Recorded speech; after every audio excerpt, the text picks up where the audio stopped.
thought it was an excellent speech. I think it's absolutely right for him to strike a generous tone towards Remainers. I understand that there's a lot of irritation, aggravation about the decision to leave, but it's right that both sides should try as far as possible to be kindly towards each other.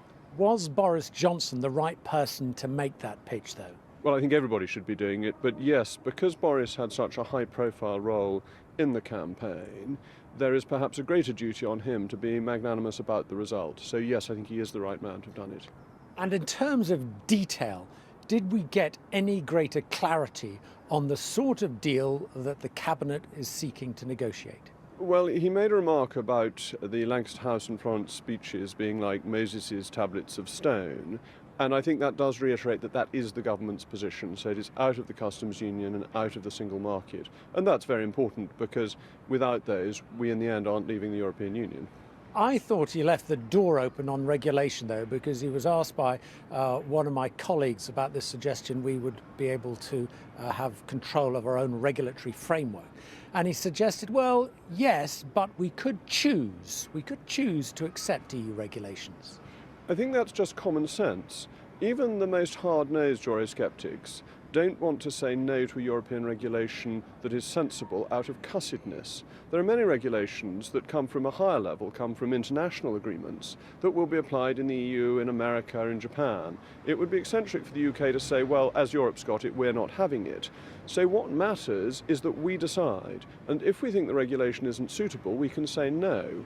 But if there is some guideline that we need that is internationally accepted, then I think what Mr. Johnson is saying is extremely rational. We saw you giving the Brexit Secretary, David Davis, a roasting a couple of weeks ago. You're much more encouraged now by Boris Johnson. Does that suggest that you feel confident that Mrs. May is moving in your direction and away from that of Philip Hammond over the end deal? Well, it was gentle questioning of the Secretary of State, who was completely on top of the subject.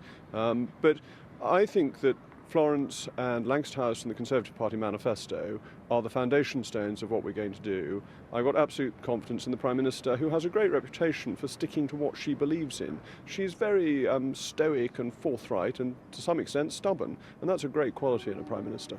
Briefly on transition, though, we've heard Monsieur Barnier saying there's no chance of us getting any sort of veto.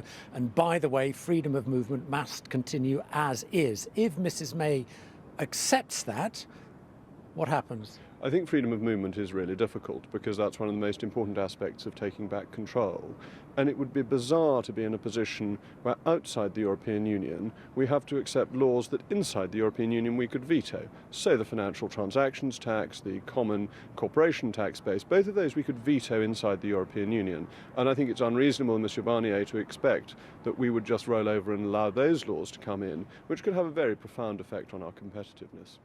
Jacob Rees-Mogg, thank you. We will make America great again.